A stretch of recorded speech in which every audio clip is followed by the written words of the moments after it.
Assalamualaikum warahmatullahi wabarakatuh. Puja puji syukur marilah kita panjatkan kehadirat Allah Subhanahu wa taala yang telah memberikan nikmat kesempatan dan kesehatan sehingga kita masih dapat mengikuti ujian akhir semester pada tahun ini. Salawat dan salam marilah kita haturkan kepada baginda Nabi besar Muhammad sallallahu alaihi wasallam. Allahumma sholli wa sallim wa barik alaih yang telah membawa kita dari zaman kegelapan menuju zaman yang terang benderang yang disinari oleh iman dan Islam.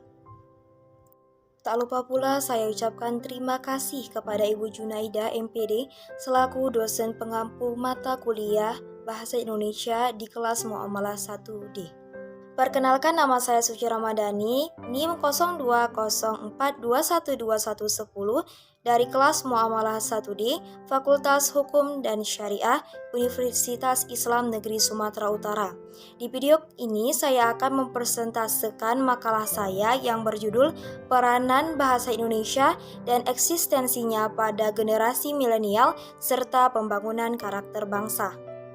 Oke teman-teman, jadi ada 4 topik permasalahan yang akan saya bahas di makalah ini. Yang pertama, peran penting bahasa Indonesia. Yang kedua, eksistensi bahasa Indonesia di era milenial. Yang ketiga, pembangunan karakter bangsa. Dan yang terakhir, implementasi bahasa Indonesia. Baiklah, pembahasan pertama mengenai peranan penting bahasa Indonesia.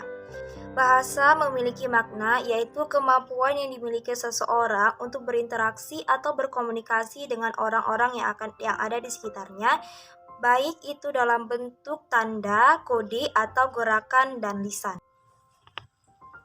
Fungsi bahasa ada 4. Yang pertama adalah alat interaksi diri.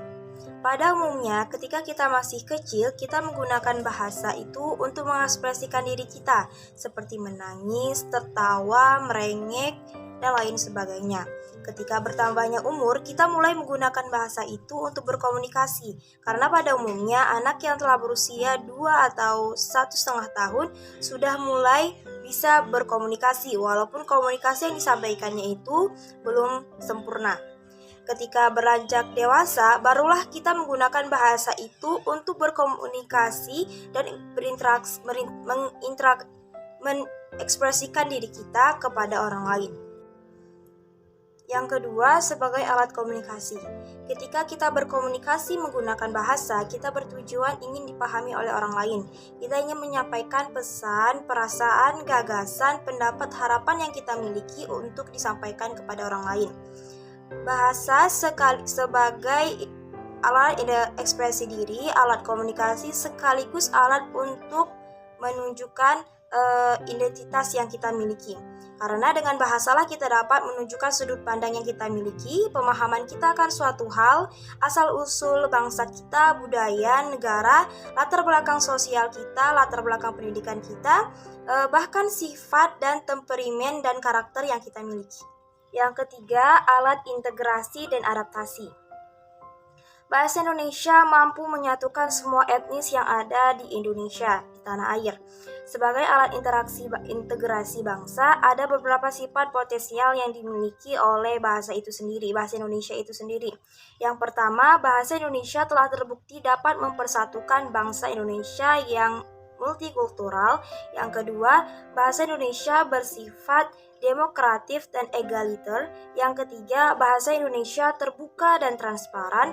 Yang keempat, bahasa Indonesia sudah mengglobal. Keempat, sebagai alat kontrol.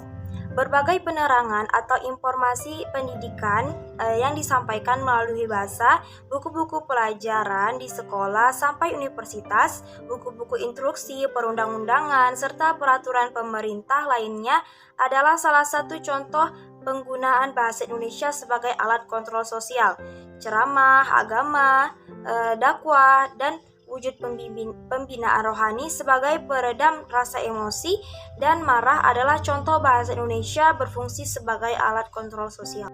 Bahasa Indonesia diresmikan menjadi bahasa negara pada ketika dikeluarkannya Undang-Undang Dasar 1945 Bab 15 Pasal 36. Mengapa bahasa Indonesia yang dipilih menjadi bahasa persatuan di Indonesia?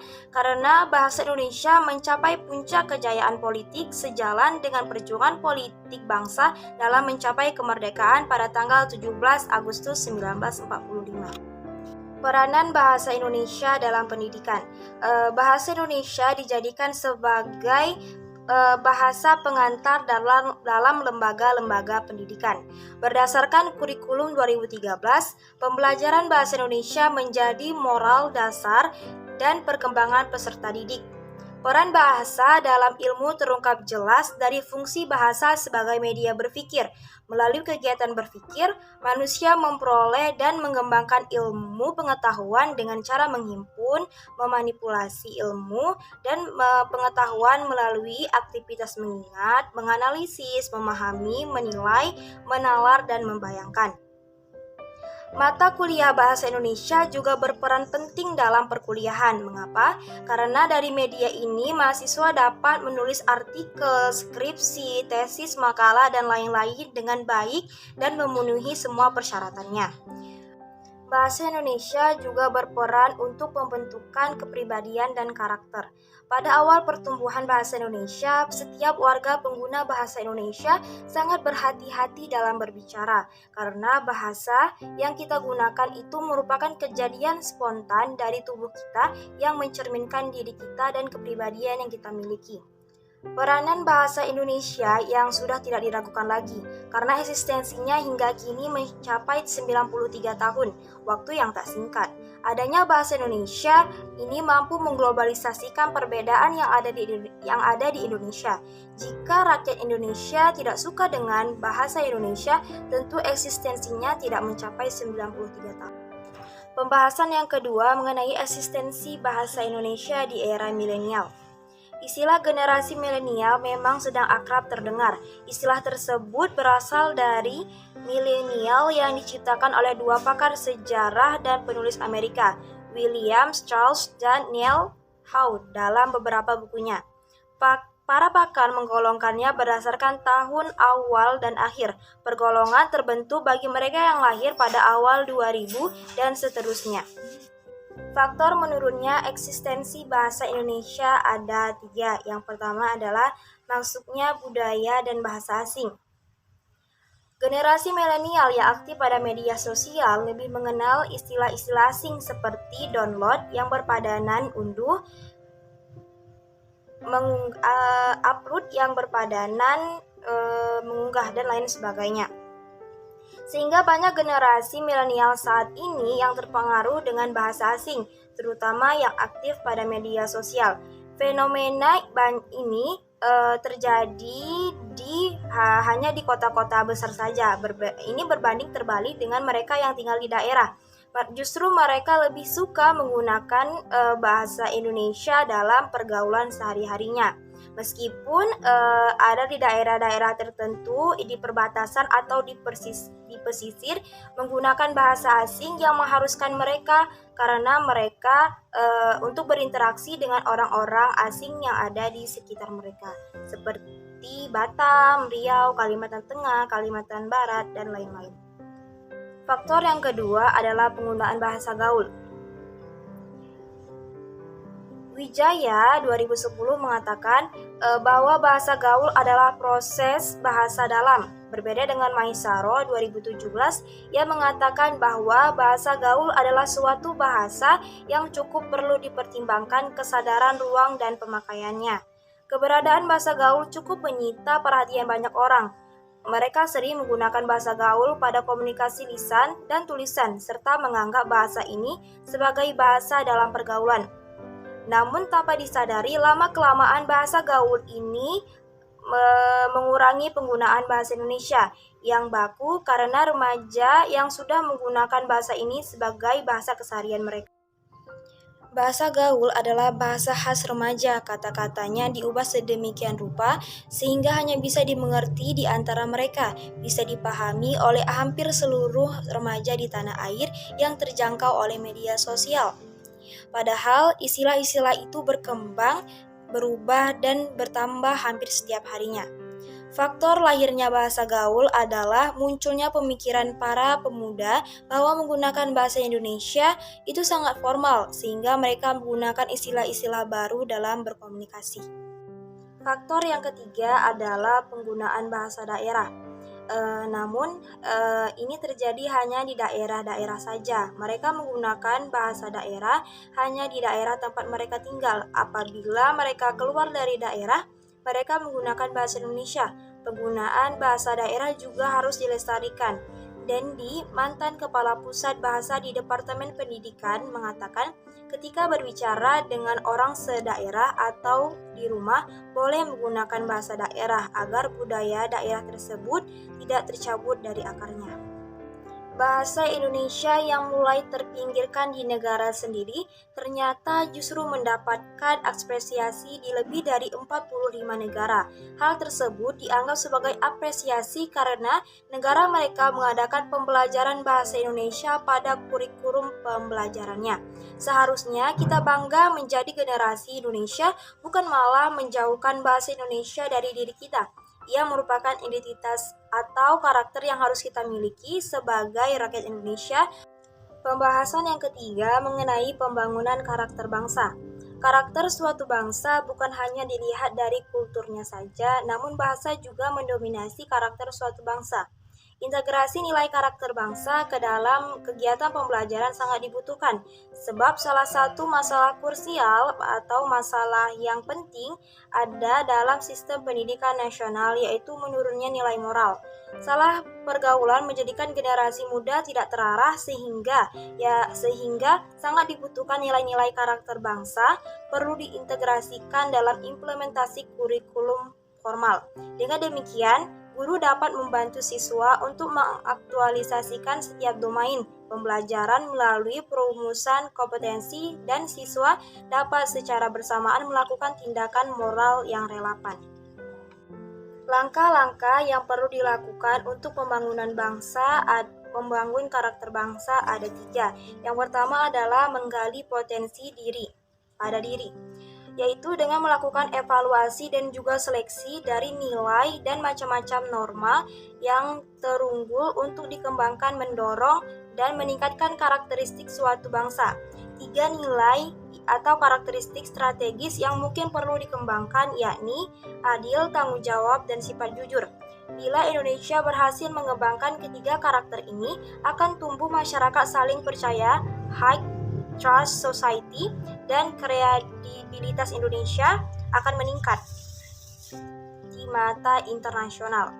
Yang kedua adalah upaya mengembangkan karakter luhur. Hal ini hanya akan terjadi bila dalam masyarakat terjadi proses komunikasi yang sehat di dalam anggota-anggotanya.